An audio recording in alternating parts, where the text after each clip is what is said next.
Sir, agriculture में आपने कहा है कि पहले इसी के संदर्भ में सवाल पूछे, तो उसी से है। ये जो स्कीम्स हैं, इन स्कीम्स को किस तरीके से ये इंश्योर किया जाएगा कि जो गांव, क्योंकि दूर दराज के गांव जो खासतौर पे राजौरी, पुंछ, किश्तवाड़ या दूर दराज के जो गांव हैं, वहां कई बार चीजें जानकारी नहीं पहुंचती, उसको किस तरह से सुनिश्चित किया जाएगा कि लोगों तक सही तरीके से पहुंच पाए। और एक बड़ी जो कठिनाई है डिपार्टमेंट के लिए भी, कई राजौरी, पुंछ और किश्तवाड़ के इलाके हैं जहां पर पानी उस तरह से अवेलेबल नहीं है एग्रीकल्चर के काम में आने के लिए।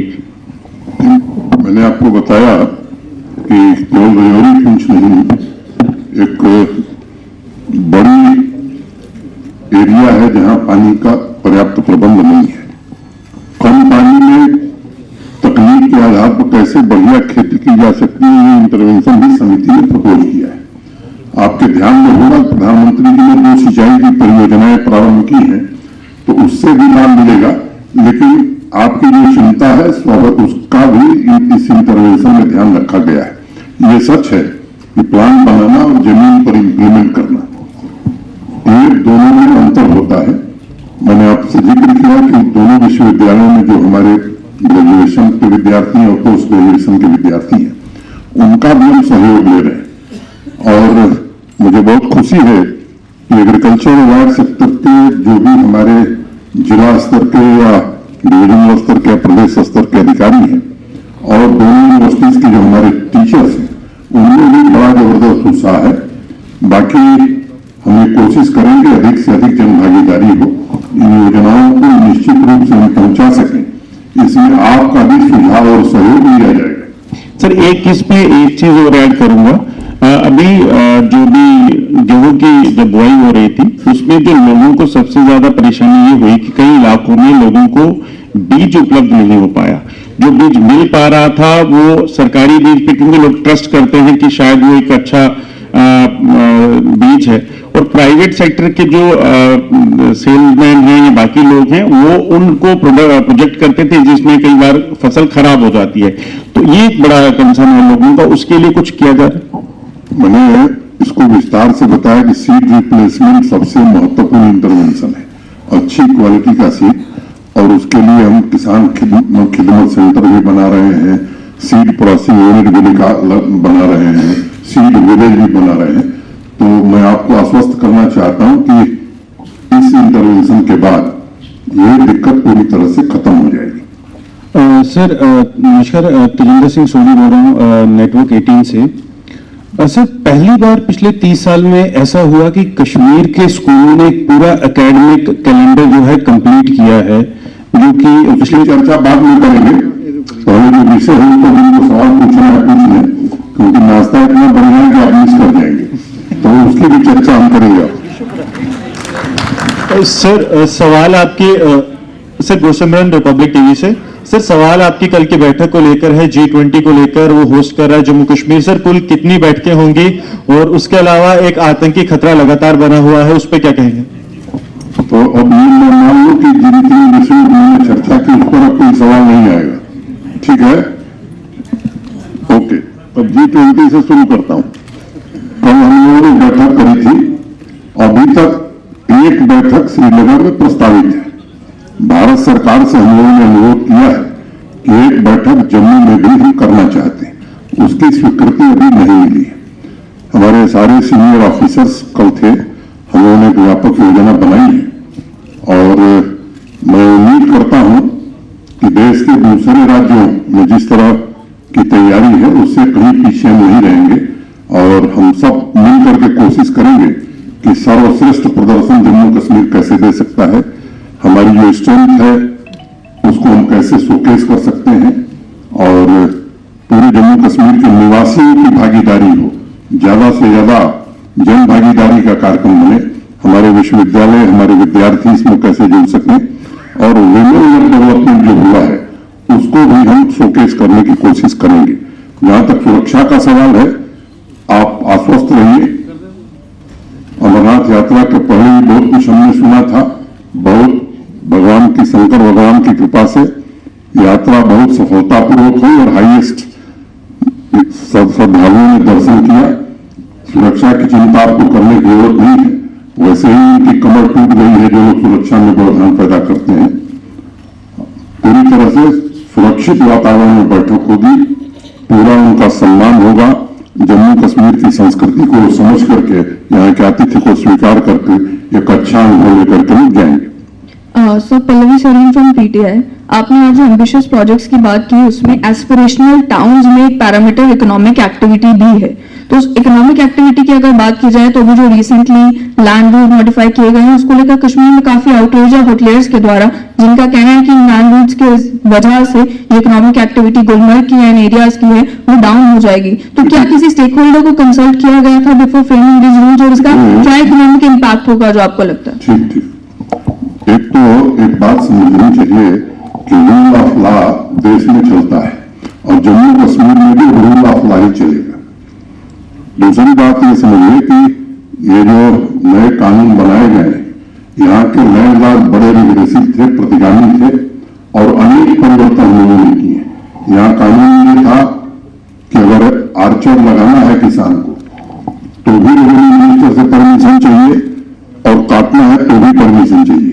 वो कानून हमने बदलाने किस तरह के बदलाव हमने किए। लैंड पासबुक तीनों भाषाओं में लोगों को उपलब्ध कराई जा रही है। अधिक से अधिक टेक्नोलॉजी का उपयोग करके मैं एक बात बार बार कहता हूं कि अगर महाभारत के समय लैंड रिकॉर्ड दुरुस्त रहे होते तो भगवान कृष्ण ने 5 गांवों का मसला सुलझा दिया होता। तो वो काम हम करने जा रहे हैं।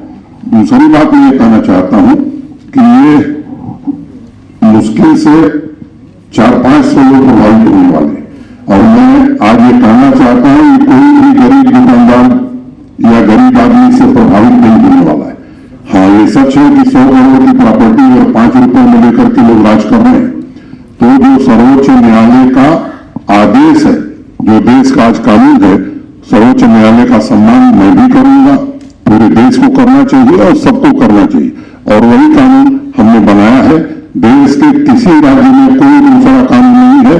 कुछ लोग अनावश्यक गुमराह करने की कोशिश कर रहे हैं। जी sir, Mohammad Ashraf sir, ETV से Mohammad Ashraf sir. KCC loan की जो लोन दिया जा रहा है जमींदारों को, पहले से ही डिमांड है कि वेवर वो माफ किया जाए, लेकिन जम्मू कश्मीर में जिस तरह से वादी कश्मीर में पहले ही किसानों को नुकसान से दुचार होना पड़ा, अनसीजनल बर्फबारी हुई जिससे जो सेब की पैदावार थी उसको भी असर पड़ा। क्या कोई प्रोग्राम है, प्लान है सरकार का कि वो जो केसीसी लोन है वो माफ किया जाए? ये माफी वाला जमाना खत्म हो गया, ठीक है ना। किसानों की आमदनी हमने 2 सालों में इतनी बढ़ा दी है कि पंजाब हरियाणा के बाद हम आ गए हैं। और मैं आपको कहना चाहता हूं कि 5 साल बाद देश में सबसे ज्यादा आमदनी जम्मू कश्मीर के किसान की होगी। सर आखिरी 2 उपराज्यपाल जी नमस्कार। उपराज्यपाल जी नमस्कार, मैं Sunil Bhatt India today group से। बोलिए भट्ट साहब। ऑन कैमरा आपसे थोड़ा प्रश्न पूछने का अवसर बड़ा कम ही मिलता है हमें, इसलिए आप मौका नहीं देते हैं, मैं तो तैयार हूं। ठीक है, आज अवसर मिला है तो मैं इसका लाभ उठाना चाहूंगा। 2-3 प्रश्न है मेरे, क्योंकि आज आपने कृषि सेक्टर के बारे में जो प्रेस कॉन्फ्रेंस की, इसके मतलब संबंधित एक प्रश्न है। अभी हाल ही में उपराज्यपाल जी यहाँ पर जम्मू कश्मीर में जो है इजरायली दूतावास से वहां के कृषि अटैची आए थे और उन्होंने यहाँ पर कई स्थानों का दौरा किया और जो बात जो सामने आई, मैंने भी इस पर एक स्टोरी की कि यहाँ पर वो सेंटर ऑफ एक्सीलेंस बनाने जा रहे हैं, जम्मू संभाग में भी, कश्मीर घाटी में भी।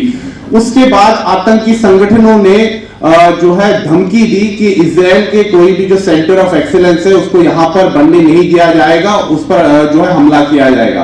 प्रश्न नंबर 1। प्रश्न नंबर 2, आज ही देश के स्वास्थ्य मंत्री जो है उन्होंने राहुल गांधी को पत्र लिखा है और कहा है कि जो भारत जोड़ो यात्रा कर रहे हैं, इस समय कोविड की महामारी का खतरा एक बार फिर से उत्पन्न हो गया है, या तो वो अपनी यात्रा स्थगित करें या कोविड प्रोटोकॉल का पालन करें। उपराज्यपाल जी, जनवरी के महीने में राहुल गांधी यहाँ पर आ रहे हैं जम्मू कश्मीर में भारत जोड़ो यात्रा के तहत। मुझे बताइए कि यहाँ पर क्या उन्हें अनुमति मिलेगी यात्रा के लिए, क्योंकि सुरक्षा की दृष्टि से भी कई जो है यहाँ पर मुद्दे हैं। प्रश्न नंबर 2। प्रश्न नंबर 3, हम कई महीनों से देख रहे हैं कि यहाँ जम्मू में कश्मीरी पंडित समुदाय के जो सरकारी कर्मचारी हैं, डोगरा हिंदू समुदाय के जो रिजर्व कैटेगरीज के जो सरकारी कर्मचारी हैं, वो यहाँ पर प्रदर्शन कर रहे हैं। टारगेटेड किलिंग्स हुई है कश्मीर घाटी में। उनकी मांग है कि उनका स्थानांतरण यहाँ जम्मू में होना चाहिए। कई कर्मचारियों का यह भी आरोप है कि उनको वेतन भी नहीं मिल रहा है। इस पर प्रशासन क्या कर रहा है? धन्यवाद। एक आध और है तो जो लीजिए, फिर बहुत दिन बाद मौका मिलेगा। शुरू करें। एक तो जम्मू कश्मीर में कौन रहेगा कौन नहीं रहेगा, कौन ऑफिस खुलेगा कौन ऑफिस नहीं खुलेगा, इसका फैसला जम्मू कश्मीर प्रशासन और भारत सरकार करेगा। किसी दूसरे के इशारे पर यह काम नहीं होने वाला। वो दिन घट गए, ये आपको ध्यान में रखने की जरूरत है। दूसरी बात क्या थी? देखिए, आज स्वास्थ्य मंत्री जी का बयान मैंने पढ़ा है, जीनोम सीक्वेंसिंग के लिए उन्होंने बात कही है, और किसी की यात्रा रोकने का हमारा कोई उद्देश्य नहीं है। लेकिन जब कोविड था तो उसमें बहुत सारी चीजें बंद हो गई थी। क्या स्थिति रहेगी इस पर निर्णय किया जाएगा, और यहां पूरी तरह से राजनीतिक गतिविधियों के लिए, लोकतांत्रिक गतिविधियों के लिए सबको आजादी। बस एक ही बात पर पाबंदी है कि भारत के विरोध में कोई काम होगा तो उसे जरूर रोका जाएगा। तीसरी बात, आपने कश्मीरी पंडित और बेस एम्प्लॉइज की बात उठाई है। हाँ, सच है, दुखद घटना मई में हुई थी, और उस समय से ये भाई हमारे हड़ताल पर थे, निरंतर उनके संपर्क में था, और उनकी जो लंबे समय से चली आ रही समस्याएं थी, मैंने ईमानदारी से कोशिश की कि उनका समाधान कर दिया जाए। मैं आपको दिन करके बताता हूं। एक, वो चाहते थे कि सुरक्षित स्थानों पर तैनाती हो जाए। डीसी, एसपी और प्रशासन के वरिष्ठ अधिकारियों के साथ बैठ करके लगभग सारे लोगों को डिस्ट्रिक्ट हेडक्वार्टर पर कर दिया गया। कुछ लोग तहसील हेडक्वार्टर पर हैं, या रूरल डेवलपमेंट के कुछ हैं जो शहर में नहीं तैनात हो सकते हैं, तो शहर के नजदीक वाले गांव में किया। दूसरी व्यवस्था ये की गई थी कि कहीं भी एक कोई कश्मीरी माइग्रेंट या माइनॉरिटी का एम्प्लॉय किसी स्कूल में, किसी ऑफिस में अकेले नहीं होगा। हर जगह 2-3 मिनिमम लोग तैनात कर किए गए। तीसरी बात, उनकी सुरक्षा की दृष्टि से भी हर जिले में हमने ऑफिसर अपॉइंट किया। हमारे कार्यालय में भी एक ऑफिसर है जो उनकी ग्रीवांस को सुनता है, उसका कैसे समाधान किया जा सकता है इसकी कोशिश करता है। लंबे समय से उनका प्रमोशन नहीं हुआ था, वो हमने सारे लोगों के प्रमोशन कर दिए। जो नॉन गजटेड से गजटेड में जाने वाले लोग थे, वो भी लिस्ट पब्लिक सर्विस कमीशन को भेज दी गई। 2015 में ये लोग अपॉइंट हुए थे। पब्लिक सर्विस कमीशन के चेयरमैन साहब से मैंने निजी तौर पर बातचीत की थी। उन्होंने कहा, साहब 2014 के जो कर्मचारी थे बाकी कैटेगरी के, जनरल कैटेगरी के, उनका प्रमोशन अभी हमने खत्म किया है, इन लोगों का भी प्रमोशन कर दिया जाएगा। एक उनकी दिक्कत है जो स्वाभाविक रूप से मानता हूं कि वो वाजिब दिक्कत है, उनके आवास की। मुझे याद है जब तो जमीन ही नहीं मिलती थी, जमीन भी दी गई, अधिकांश काम के टेंडर हो गए, 1-2 बचे वो भी जल्दी से हो जाएंगे। अभी कुछ दिन पहले हम खुद गए थे, चीफ सेक्रेटरी गए थे, कई हमारे सीनियर अफसर गए थे, और अप्रैल महीने तक 1200 घर और दे दिए जाएंगे। अगले साल भी लगभग 1700-1800 घर हम दे रहे हैं। तो वो सुरक्षित रहे, ये हमारी प्राथमिकता है। और तनख्वाह उनकी, उन्होंने मुझसे, मैं सार्वजनिक रूप से आज कहना चाहता हूं ताकि उनको भी मालूम हो जाए, उन्होंने मिल करके व्यक्तिगत रूप से मुझसे उन्होंने कहा था कि हमें थोड़ा ब्रीदिंग पीरियड दे दीजिए। 31 अगस्त तक की तनख्वाह सबको दे दी गई, लेकिन अब ये नहीं हो सकता है कि घर बैठ करके तनख्वाह दी जाए। ये बात एक क्लियर एंड लाउड मैसेज है, ये सबको सुनना चाहिए, समझना चाहिए। मेरी पूरी सहानुभूति है। जम्मू कश्मीर प्रशासन हर प्रकार से उनकी सुरक्षा, उनकी मदद के लिए पूरी तरह से तैयार है। और जो दूसरे माइनॉरिटी एम्प्लॉइज हैं जो जम्मू से वहां जाकर के बैठे हैं, वो एक बात उनको भी ध्यान में रखनी चाहिए कि वो कश्मीर डिवीजन के कर्मचारी, इसलिए कश्मीर डिवीजन के डिस्ट्रिक्ट ऑर्डर का ऑफिसर अगर पुंछ में है तो वो जम्मू नहीं आ सकता। अगर कश्मीर डिवीजन का एम्प्लॉय है तो वो जम्मू नहीं आ सकता। इस बात को सबको समझना चाहिए। फिर भी मैंने ये कहा कि हमारे पास कोई ऐसी पॉलिसी नहीं है। एक कमेटी चीफ सेक्रेटरी साहब ने बनाई है। संयोग से जो पहले उस कमेटी को हेड कर रहे थे उनका स्थानांतरण हो गया, वो कमेटी विचार कर रहे। मैंने उनको भरोसा दिया है कि अगर कोई गुंजाइश होगी तो एक नीति भी हम बनाने की कोशिश करेंगे। आखिरी सवाल अगर कोई है तो उस साइड से आखिरी सवाल। भूख लगी उन लोगों का सवाल बहुत बढ़िया नाश्ता है। चलो ठीक है सर। कोई है एक और सर सुमंदर फ्रॉम यानी सर कई नेताओं का कहना है कि सरकार बोलती है कि काफी इन्वेस्टमेंट आ रहा है, बहुत इन्वेस्टमेंट आ रहा है, बट ऑन ग्राउंड कुछ नहीं है। और मैंने भी कल अखबार में पढ़ा, मैं यही कहना चाहूंगा कि वो एक टाइपिंग एरर है, उसका सुधार हो जाएगा और संसद में भी उसका सही जवाब दे दिया जाएगा। अगर व्यक्तिगत रूप से आप चाहे तो चर्चा करेंगे तो मैं 13-14 लोगों का नाम बताऊंगा जिन्होंने 100 करोड़ 200 करोड़ और इवन 900 करोड़ इन्वेस्ट किया है। इसलिए उसकी चिंता आप मत करिए, हमारी सर्वोच्च प्राथमिकता है। माननीय प्रधानमंत्री जब आए थे 38,080 करोड़ की ग्राउंड ब्रेकिंग सेरेमनी हुई थी, उनमें से जमीन लोगों को दे दी गई है। कुछ जगह हमारी दिक्कत है जहां इंफ्रास्ट्रक्चर नहीं बना सके हैं, प्राथमिकता के आधार पर वहां सड़क बिजली पानी बनाने की व्यवस्था हम कर रहे हैं। आप आश्वस्त रहिए, मैं आपको फिर दोहरा रहा हूं और बड़ी जिम्मेदारी से दोहरा रहा हूं, ज्ञाता 70,000 करोड़ के ऊपर जाने वाला है। आपको चिंता करने की जरूरत नहीं है। मैं आपको विशेष रूप से आमंत्रित करके जब बड़ी वाली फैक्ट्री लगेगी तो वही आपसे फोटो खिंचवाऊंगा, आपको विशेष मिठाई खिलाऊंगा। सर एक सवाल, सर आखिरी सवाल है। Thank you. Pradeep Dutta sir, छोटा सा सवाल, काफी देर से इंतजार कर रहे थे।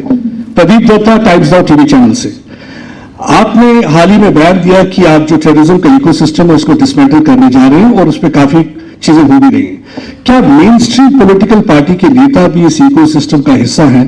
अगर हिस्सा हैं तो क्या कार्रवाई उनकी अगेंस्ट की जाएगी और ताकि आप इस इकोसिस्टम को पूरी तरह डिसमेंटल कर सकें? देखिए, ये सब बातें पत्रकार वार्ता की नहीं है।